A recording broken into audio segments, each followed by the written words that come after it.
Coming to you from deep inside the bowels of a great big empty. Get ready for another episode of The Home Defense Show with Skip Coryell.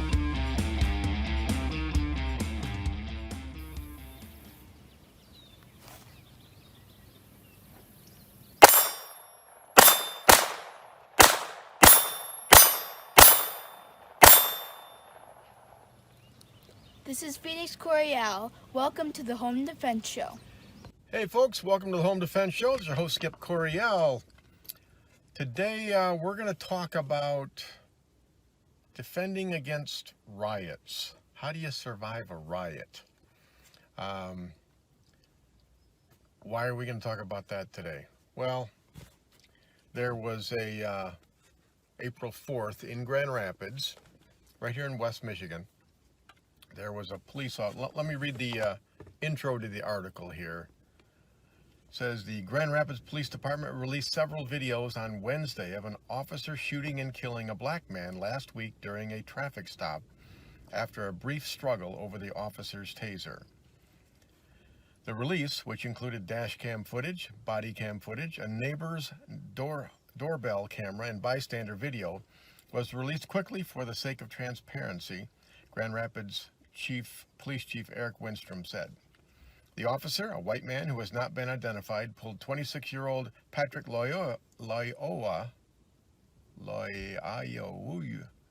Patrick L.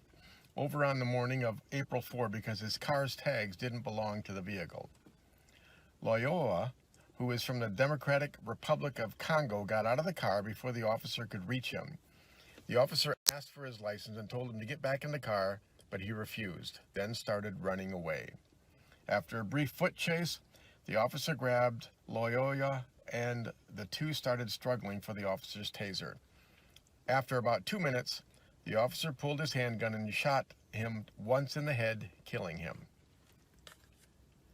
Wow.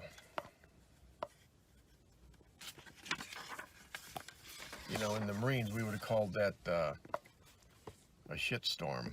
Okay, it's going to set off a sequence of events. And how do we know that? We know that based on what's happened in the past. You remember back in 2020 during the lockdown, there were all of those riots that we had all across the country, you know, BLM, you know, Antifa riots. It was terrible. So, you know, I don't like talking about race-based stuff simply because no matter how I handle it, because I'm white, I get crucified for it. But, you know, it's a practical concern. You've got to protect your family. So, hey, let's talk about it. How do you survive a riot? Well, my philosophy is the same as any other altercation, right? You know, what do we teach in CPL class? We teach avoid, escape, and defend. First, avoid, because the firearm is a tool of last resort. We avoid the altercation altogether, okay? Well, how do you avoid a riot? Well, first you have to know that the riot's going on. You don't want to stumble blindly into a riot. You know, you drive downtown Grand Rapids and all of a sudden you're surrounded by 200 rioters that are going down the sidewalk and you're hemmed in. That's a really bad situation to be in. So, for example, last night, I did not want to go to Grand Rapids at all, but, you know, my wife wanted to go to church, so I go, okay. First, I listened to the news, and I found out, okay, are there riots going on right now? What's happening? Is it all quiet on the Western Front? And there were no indications.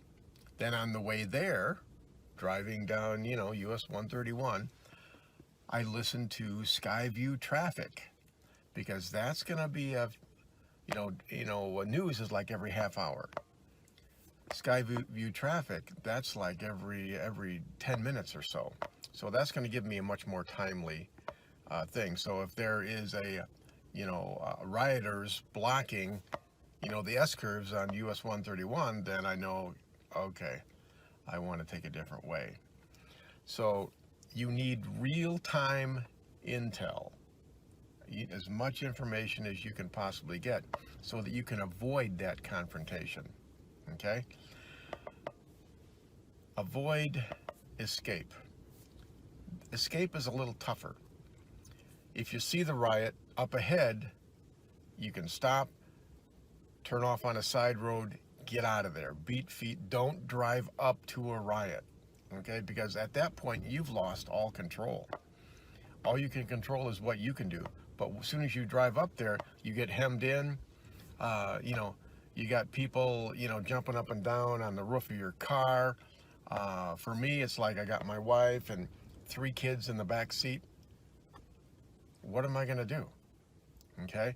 I can hit the gas and run over 25 protesters, but that's not going to go well. I'll end up in court for that. Plus, I have to live with what I've done.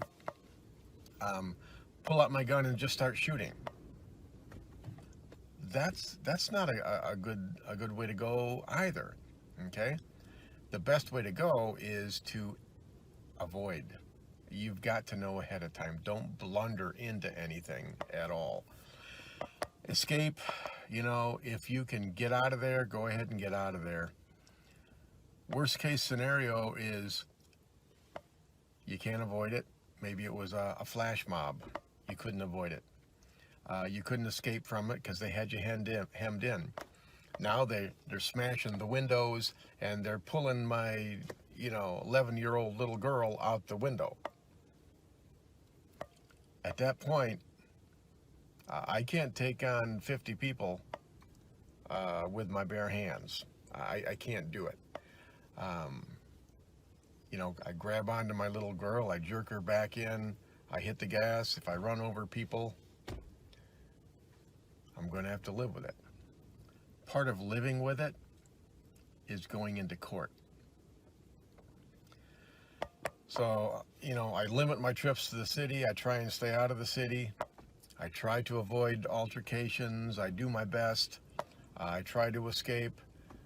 But when the crap hits the fan and you have to use deadly force, whether with my truck or my hands or a knife or my gun, okay, then you're going to end up in court.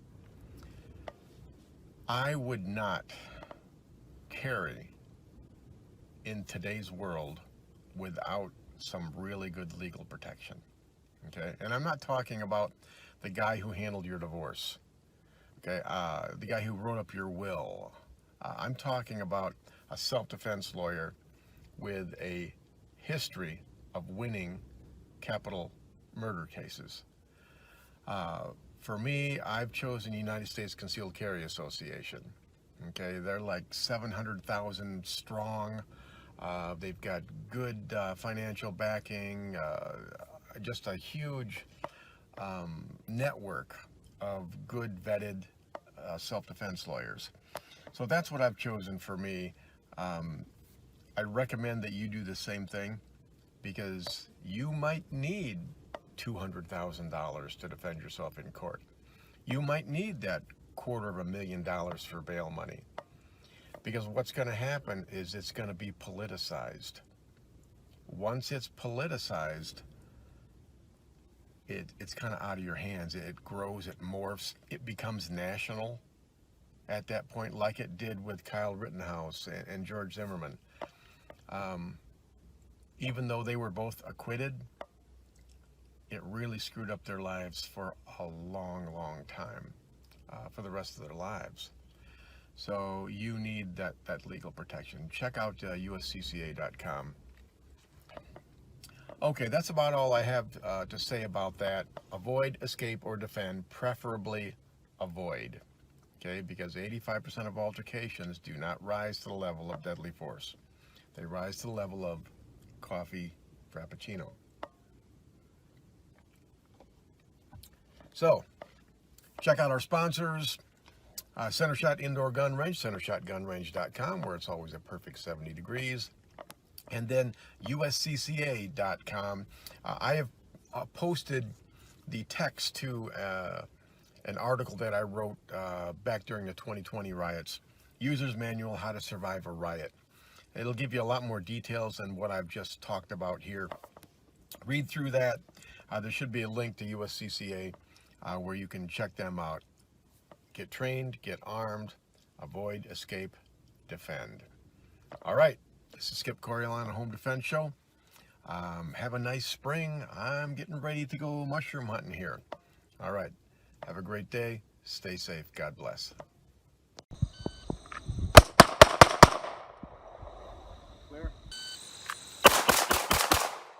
Thank you for joining us this week on the Home Defense Show.